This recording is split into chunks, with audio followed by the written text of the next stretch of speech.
Hello friends.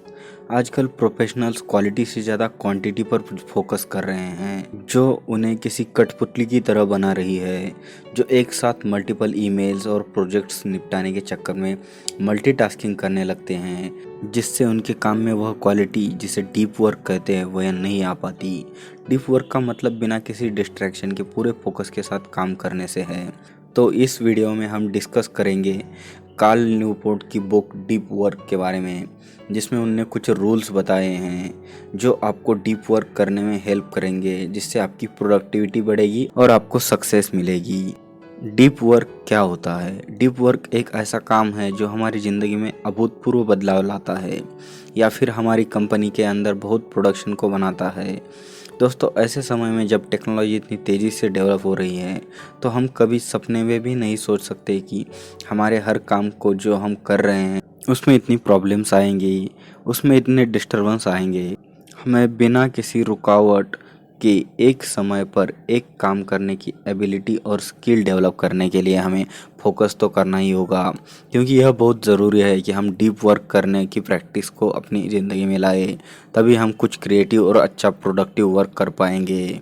Multitasking और distraction productivity सबसे बड़े दुश्मन हैं। दोस्तों, डीप वर्क बुक समरी अब आपको बताएगी कि कैसे मल्टीटास्किंग आपको लेस प्रोडक्टिव बनाती है। हम सोचते हैं कि कई सारे कामों को एक साथ करना उनके समय का सबसे अच्छा उपयोग है। यह सोच बिल्कुल गलत है, क्योंकि मल्टीटास्किंग और प्रोडक्टिविटी एक चीज़ नहीं है। यूनिवर्सिटी ऑफ मिनेसोटा की बिजनेस प्रोफेसर सूफी रॉय ने इस पर रिसर्च करके पता लगाया कि ऐसे क्यों होता है। दोस्तों, उन्होंने बताया कि टास्क 1 के साथ टास्क 2 को शुरू करते समय हमारा फोकस पहली एक्टिविटी से जुड़ा रहता है। इसके कारण हम दूसरी एक्टिविटी पर आधा फोकस ही कर पाते हैं। इसकी वजह से हमारा परफॉर्मेंस बिगड़ जाता है। मल्टीटास्किंग प्रोडक्टिविटी के लिए अच्छी नहीं है, ना ही हर समय इलेक्ट्रॉनिकली कनेक्टेड रहना अच्छा है।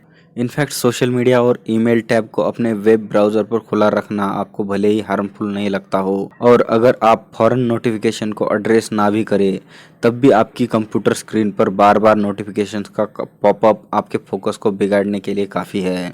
दोस्तों, 2012 की एक स्टडी में पाया गया कि एक औसत कर्मचारी 60% से भी अधिक वर्किंग वीक का time online social media tools को यूज़ करने में और इंटरनेट सर्फिंग करने में लगाता है।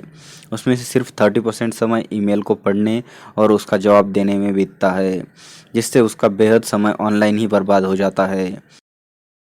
दोस्तों, हम जब भी ऑनलाइन या फिर किसी टेक्निकल टूल के साथ अपना समय बिता रहे होते हैं, तो हमें लगता नहीं है कि हम अपना समय बर्बाद कर रहे हैं। इसका एहसास हमें बाद में गिल्ट के रूप में होता है। डिस्ट्रैक्शन मॉडर्न वर्ल्ड में हर जगह है, जहां मल्टीटास्किंग हमारी डिफ़ॉल्ट स्टेट बन गई है और हमारी प्रोडक्टिविटी को किल कर रही है। गुड न्यूज़ यह है कि हम डिस्ट्रैक्शन को एलिमिनेट करके अपने टाइम का कंट्रोल वापस ले सकते हैं और हमारे ब्रेन को एक ही टाइम पर एक काम पर फोकस करवा सकते हैं।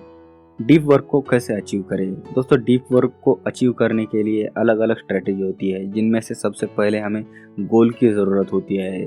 आप जानते हैं कि वे ऐसी कौन सी चीज़ें हैं जो आपको डीप वर्क करने नहीं देती हैं, लेकिन आप उन्हें कैसे ओवरकम कर सकते हैं, इसकी कोई यूनिवर्सल स्ट्रेटेजी नहीं होती है, पर यहाँ कुछ तरीके हैं जो आपकी मदद करेंगे।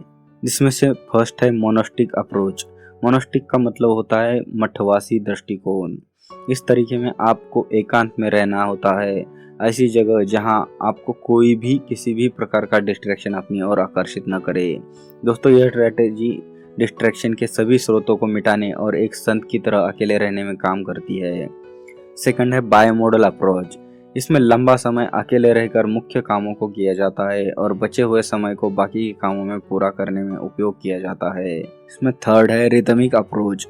थर्ड अप्रोच रिदमिक अप्रोच होती है। यहाँ आइडिया डीप वर्क को टाइम ब्लॉक्स, मान ले 90 मिनट में करने की हैबिट बनाना है। इस अप्रोच के लिए आप एक कैलेंडर का यूज अपने अकम्प्लिशमेंट को ट्रैक करने के लिए कर सकते हैं। इसमें फोर्थ है जर्नलिस्टिक अप्रोच। इस अप्रोच में आपको डीप वर्क करने के लिए अपने डेली रूटीन में से कोई भी अनएक्सपेक्टेड फ्री टाइम लेना होता है। इन टेक्निक्स को आप दोबारा देखकर समझ सकते हैं।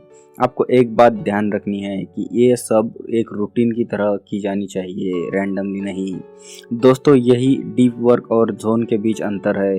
जब आप कई घंटों के बाद काम को टालकर किसी काम को करते हैं तो इसे वर्क जोन कहा जाता है। लेकिन जब आप अपने कामों को एक रूटीन के साथ डीपली बिना किसी डिस्ट्रैक्शन से करते हो तो इसे डीप वर्क करना कहते हैं। इसके बाद हम देखते हैं रिचुअल्स, यानी एक्शन क्या ले, आप कहाँ काम करेंगे और कितनी देर काम करेंगे, इसके बारे में पहले से सोच कर रखिए, क्योंकि आपको कोई एक जगह तो चुननी ही पड़ेगी जहां आप डीप वर्क कर सके और प्रयास कर सके।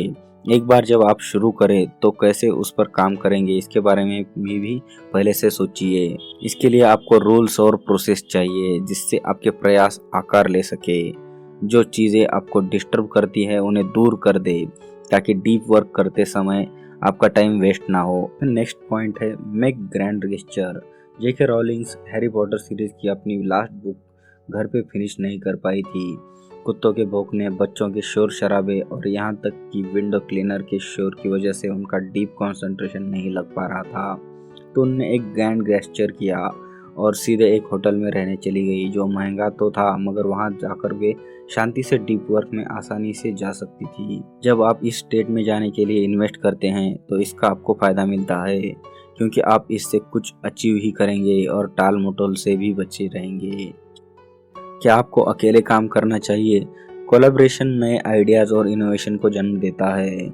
हालांकि इसकी वजह से आपका कंसंट्रेशन डिस्टर्ब नहीं होना चाहिए। बेशक दूसरों से इंस्पायर हो मगर डीपली सोचने के लिए अकेले ही रहे। हाँ, अगर कोई आपके साथ आपकी ही तरह सोचने वाला हो तो बात दूसरी है, तब तो सक्सेस मिलेगी ही मिलेगी।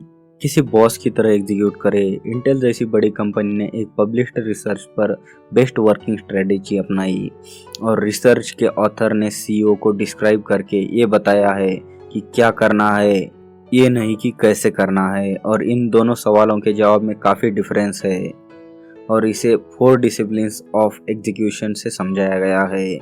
और यही सेम प्रिंसिपल डीप वर्क के लिए भी अप्लाई किया जा सकता है, जिसमें से फर्स्ट डिसिप्लिन है इम्पोर्टेंस पर ध्यान दे। छोटे छोटे कई सारे गोल्स अचीव करने से ज़्यादा इजी रहेगा कि आप सिर्फ डीप वर्क पर ज़्यादा ध्यान दें, और इसमें मोटिवेशन से काफ़ी डिफरेंस आता है। Second discipline, act on the lead measures. किसी फील्ड में इम्प्रूव करने के लिए आपको एक तरह का फीडबैक चाहिए। उसके लिए 2 तरीके हैं जिनसे आप अपनी सक्सेस को मेजर कर सकते हैं, leg measures and lead measures. चलो इसे एग्जांपल के साथ समझते हैं। लेग मेजर्स और लीड मेजर्स क्या है? मान ले आप एक स्टूडेंट हो और आपका मॉक टेस्ट होने वाला है, तो टेस्ट में जो आपके मार्क्स आते हैं वो लेग मेजर्स है। अब क्योंकि आप एग्ज़ाम दे चुके हैं तो आप अपने मार्क्स तो चेंज नहीं कर सकते, मगर ये आपको एक इम्पॉर्टेंट फीडबैक देगा। और अपने मॉक टेस्ट के रिजल्ट्स के हिसाब से अगर आप अपने वीक सब्जेक्ट को 1 घंटा रोज देते हैं तो ये लीड मेजर्स है, क्योंकि इस टेक्निक से आपकी फ्यूचर परफॉर्मेंस में काफ़ी इम्प्रूवमेंट आएगा। तो किसी एक सर्टन एरिया में इम्प्रूव करने के लिए आपको लेग मेजर्स और लीड मेजर्स दोनों की ज़रूरत है। थर्ड डिसिप्लिन है keep a compelling score board. आपको और ज़्यादा सक्सेस पाने के लिए और कॉम्पिटिटिवनेस बढ़ाने के लिए अपने प्रोग्रेस का रिकॉर्ड रखना होगा। Discipline 4, create a condense of accountability. खुद को मोटिवेट बनाए रखने के लिए हर वीक अपना स्कोर चेक करते रहे, इसे अपने रेगुलर हैबिट बना ले। अपने माइंड पर फोकस करें और अपने टेक्नोलॉजी के यूज़ को सेलेक्टिव बनाइए। दोस्तों, मॉडर्न वर्ल्ड में हमारे ब्रेन्स डिस्ट्रैक्शन के आदी हो गए हैं। आफ्टर ऑल, जहाँ भी हम देखते हैं लोग अपने स्क्रीन से चिपके हुए हैं। वे गेम खेल रहे हैं, मैसेज कर रहे हैं या उनके फेसबुक पेज को फिर से रिफ्रेश कर रहे हैं। प्रॉब्लम यह है कि हमारे ब्रेन आसानी से डिस्ट्रैक्टेड होने के लिए मजबूर है। अभी टेक्नोलॉजी इतनी स्पीड से डेवलप हो रही है जो हम कभी सपने में सोच सकते थे। हमें बिना किसी रुकावट या इंटरप्शन के एक वक्त पर एक काम करने की एबिलिटी और स्किल को डेवलप करने पर फोकस करना होगा। हमें डीप वर्क करने की प्रैक्टिस करनी चाहिए। आज के यंग प्रोफेशनल्स को टेक्नोलॉजी ने कठपुतलियों में बदल दिया है। वे एक साथ कई ईमेल्स और प्रोजेक्ट्स से निपटने की कोशिश करते हैं। यह उन्हें डीप वर्क या बिना डिस्ट्रैक्शन के काम करने से रोकता है। उन्होंने इसका सोल्यूशन टेक्नोलॉजी और सोशल मीडिया से ब्रेक लेना और अकेले में रिवाइंड और इंट्रोस्पेक्ट करने के लिए समय निकालना बताया है। प्रोडक्टिव मेडिटेशन में एक विशेष समय की अवधि ली जाती है जिसमें आप शारीरिक रूप से तो कुछ और कर रहे होते हैं, चलना, दौड़ना, बाइक चलना, ड्राइविंग, यहाँ तक कि बारिश को देखना, लेकिन मानसिक रूप से एक विशेष से परिभाषित समस्या के समाधान पर ध्यान केंद्रित करते हैं। दोस्तों, दिमाग की इस मजबूरी को दूर करने के लिए प्रोडक्टिव मेडिटेशन उपयोगी है। यह आपके दिमाग को फिर से रिफ्रेश करके आपको फोकस करने में मदद कर सकता है। दोस्तों, ऐसे क्षणों का उपयोग करें जो अनप्रोडक्टिव हो, जैसे अपने कुत्ते को घुमाना, शावर लेना या ट्रैवल करना।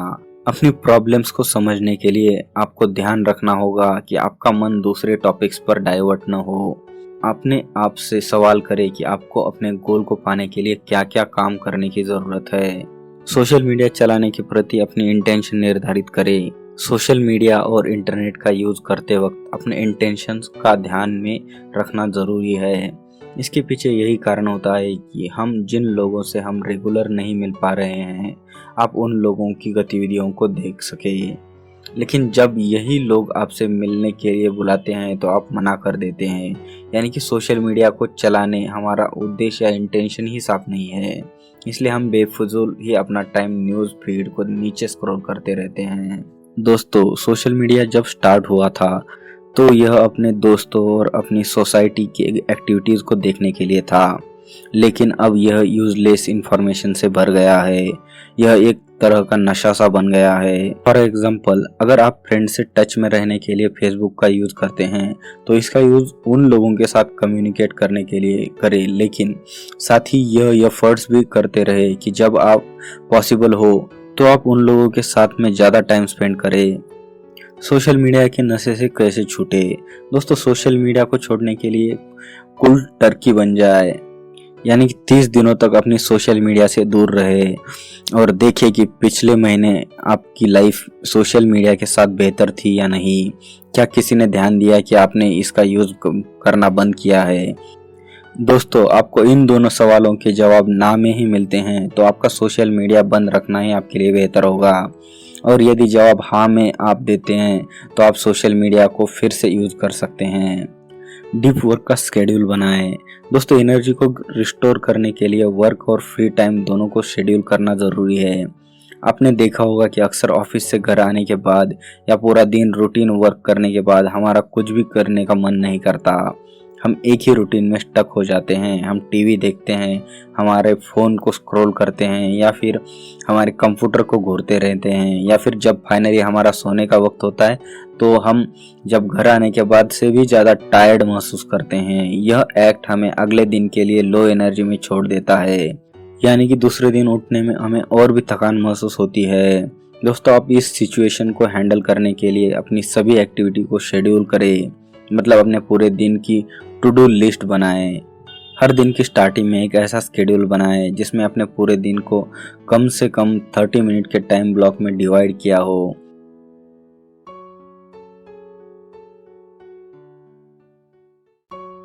इस शेड्यूल में आपको वर्क और पर्सनल टास्क जैसे ईमेल, रिलैक्स करने के लिए, खाने के लिए टाइम सेट करना चाहिए। दोस्तों, यह ज़रूरी नहीं है कि आपका शेड्यूल एक दिन में ही बदल जाए, लेकिन यदि ऐसा होता है तो अपने टाइम ब्लॉक्स को रीअरेंज करें। यदि उसमें कोई दिक्कत आ रही है तो इस एक्टिविटी का आइडिया किसी रूल को स्ट्रिक्टली फॉलो करना नहीं है, बल्कि अपने समय को प्रॉपरली स्पेंड करने की अवेयरनेस को कल्टीवेट करना है। दोस्तों, जब आप शेड्यूल बनाकर अपने कामों को करते हैं तो यह आपके इवनिंग और वीकेंड की प्लानिंग करने में आपकी सहायता करता है, ताकि आप अपने स्पेसिफिक गोल पर फोकस कर सके। इसलिए ऑफिस में अपने कुछ रूल्स फॉलो करने की कोशिश करें, जैसे एक फिक्स्ड टाइम पीरियड के बाद अपने ईमेल्स को चेक ना करना। ऐसा करने से आप अपने माइंड को वो स्पेस देंगे जहां इसे सेट डाउन करने की ज़रूरत है। दोस्तों, फाइनली अपने इवनिंग्स और वीकेंड्स के दौरान इंटरनेट एक्टिविटीज़ के अलावा बाकी की एक्टिविटीज़ की प्लानिंग करते हुए आपको माइंड और बॉडी को फिर से रिविटलाइज में हेल्प मिल सकती है। हो सकता है कि यह रीडिंग, एक्सरसाइज या लव्ड वंस के साथ कुछ क्वालिटी टाइम हो। दोस्तों, डीप वर्क बुक की हिंदी समरी द्वारा हम यही मैसेज देना चाहते हैं। आज की आधुनिक दुनिया डिस्ट्रैक्शन हर जगह मौजूद है। मल्टीटास्किंग हमारी डिफ़ॉल्ट स्टेट बन गई है और हमारे प्रोडक्टिविटी को किल कर रही है।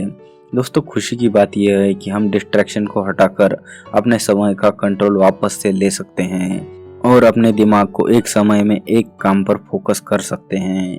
अगर आपको यह वीडियो अच्छी लगी हो तो इस वीडियो को लाइक कीजिए और चैनल को सब्सक्राइब कीजिए एंड शेयर कीजिए अपने फ्रेंड्स के साथ ताकि वो भी इस वीडियो को देख सके।